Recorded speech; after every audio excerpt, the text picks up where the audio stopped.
Hey guys, welcome back to 1776 or Bust. On the table, you see my trusty old Walther Ppq. Now, for those of you who know my channel, you know that I have always said the Ppq is probably one of the best, if not at times the best striker-fired polymer handgun on the market. Now, over the year or two or year and a half or so, I've kind of slowly moved away from the Ppq for a couple of different reasons.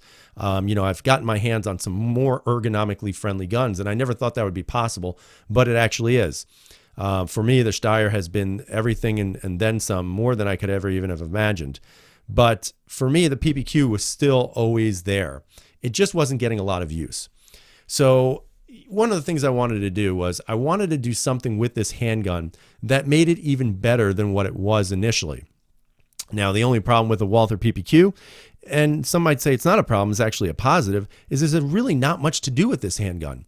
Right out of the box, you're getting a great ergonomic grip. You're getting a great trigger, great fit and finish of the handgun. And I got to tell you, I've owned 3 Ppqs and I've shot thousands of rounds total through all 3 of them.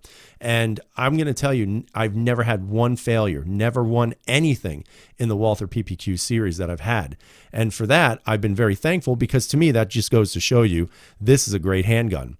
Now, in regards to the trigger, what I decided to do was I decided to contact the good old folks over at Apex, and they are great people, guys. They were kind enough to send this to me. I did a review on the trigger, but shortly after I did the review, a piece of the rail in the front actually cracked. So I had to sit there with a cracked frame, and I wasn't really wanting to shoot it that way. So I called up Walther. Initially they didn't really want to help out, and then I kind of convinced them to do so. So I do appreciate them doing that for me by sending out the black frame. Of course, in New York State, you got to wait, at least 23 years to get a gun. And because this frame is considered a serialized handgun, I had to wait quite a while to actually get it. So I wasn't able to really shoot it. And it wasn't until recently where I got this out to the range. And I got to tell you, the improvement that I felt on the handgun was pretty darn good, guys.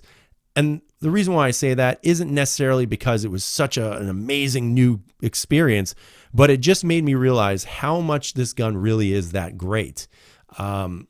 In regards to the trigger, guys, it is really good. The pre-travel on your initial trigger take up here was a lot longer initially out of the box. And for those of you who own Ppqs, you're going to realize that as soon as you see that.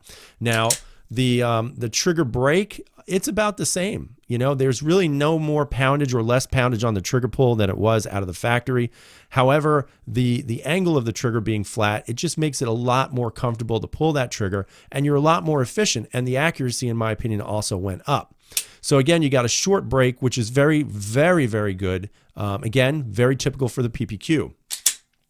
Your reset is, in my opinion, identical to what it was, with one slight difference, which I think makes it even better. On the Ppq out of the box, which many of you know when you have that handgun, is it's a very, very positive reset. So it actually pushes your finger forward. Now, some people don't like that because you want to be able to control your trigger pulls, and I understand that. However, with this installation, what happens is that reset, instead of it smashing your finger forward, it is a lot more controllable. You get a really good controllable reset on the trigger. And again, if you are concerned with that, again, if I'm at the range, sometimes I want to shoot for more accuracy. I don't want to always do just self-defense type shooting. So I want to be able to get more accuracy, and I want to be able to control that trigger better. In my opinion, this is absolutely a must if that's what you want to do with a Ppq. I know they're working on right now a form of their triggers that are going to be used to be allowed in, I think it's in some sort of competitive shooting. I don't know if it's IDPA or, I think it is IDPA actually. So there'll be legal triggers in those competitions, and I think that's phenomenal. And if you own a Ppq, especially that Q5 or even just a regular Ppq, you definitely want to look into getting this trigger, because it is a major improvement in my opinion. So again, it's just a quick video to show you the trigger and to tell you what I thought about, but I did want to show you some shooting, and I'll kind of leave you with that. So take a look at the shooting. At the end of the video, tell me what you think about the trigger. Does it make it a big difference? Does it not make a big difference? Would you be willing to install this? Why or why not? And overall, what do you think about the Apex line of triggers? In my opinion, Apex is cornering the market on just about every handgun. And in my opinion also, they're making great and vast improvements in the trigger pulls in many of our favorite guns out there. So tell me what you think, guys. If you haven't subscribed, please subscribe. Always give a thumbs up because that's always appreciated, or a thumbs down, whatever you feel like. I don't really care. But, again, keep in mind, I do my flying solo chats. I have no idea when I'm going to do the next one. So it is just something I do every once in a while. So if you have nothing else to do, maybe watch it, interact, and or watch it when it's done. So I hope you guys have a great night. Stay safe out there. And as always, freedom is never free.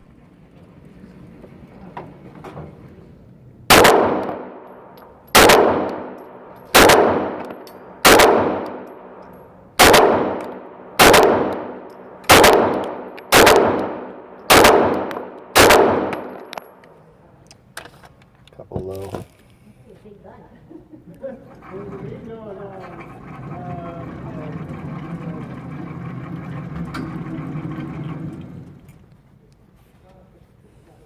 What are you shooting? What's that? What are you shooting? Walther Ppq.